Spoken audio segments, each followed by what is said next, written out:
बात करेंगे कि इन देवी देवताओं की भक्ति पूजा पाठ इतनी श्रद्धा भाव से करते हैं, फिर भी दुखी क्यों हैं? हम सभी जानते हैं कि परमात्मा की भक्ति साधना सभी दुखों को दूर करके सर्व सुख व परम शांति प्राप्त करने के लिए ही करते हैं।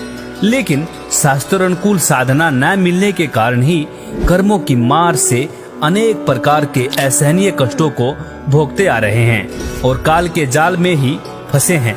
इस काल के जाल से निकलने के लिए तत्वदर्शी संत द्वारा बताई गई भक्ति विधि की आवश्यकता होती है और इस भक्ति विधि से कर्मों के भोग समाप्त हो जाते हैं। कबीर परमेश्वर जी ने कहा है कि मासा घटे न तिल बढ़े, विधना लिखे जो लेख, साचा सतगुरु मेट कर ऊपर मारे मेघ। सतगुरु शरण में आने से आई टले बला, जय भाग्य में सूली हो तो कांटे में टल जाए। अर्थात कर्मों की मार भी टल जाती है। अब हम बात करेंगे शास्त्र विरुद्ध साधना और शास्त्र अनुकूल साधना में क्या अंतर है।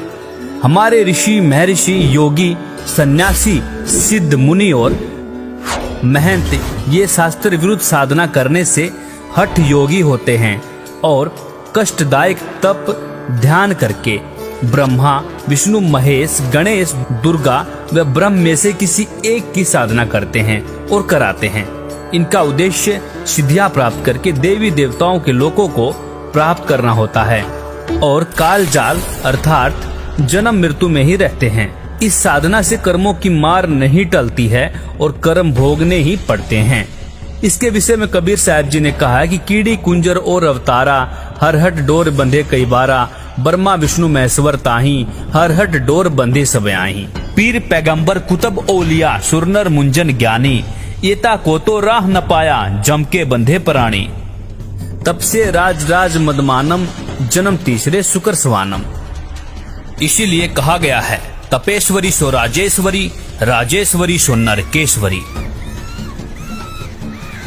सद्गुरु, तत्वदर्शी संत या बाखबर शास्त्र अनुकूल साधना सहज योग से बताते हैं। ये परम ब्रह्म परमेश्वर की भक्ति कराते हैं और इसी के साथ ब्रह्मा, विष्णु, महेश, गणेश, दुर्गा जी ब्रह्म, परब्रह्म और पूर्ण ब्रह्म के सच्चे मंत्रों से साधना कराते हैं। इनका उद्देश्य पूर्ण मोक्ष का होता है। इससे साधक को जन्म मृत्यु से छुटकारा मिल जाता है और साधक लौट कर कभी संसार सागर में नहीं आता है। कबीर परमेश्वर जी ने कहा है, अमर करूं सतलोक पठाऊं, ताते बंदी छोड़ कहाऊं, बंदी छोड़ हमारा नामम, अजर अमर है अस्थिर ठामम। संतो सतगुरु मोहे भावे, जो नैनन अलख लखावे, ढोलत डिगे न बोलत बिसरे, सत उपदेश दृढ़ावे। आंख न मूंदे कान न रूंधे, ना अनहद उलझावे, प्राण पुंज क्रियाओं से न्यारा सहज समाधि बतावे। सतगुरु के लक्षण कहूँ मधुरे बैन विनोद, चार वेद षष्ठ शास्त्र कहें 18 बोध।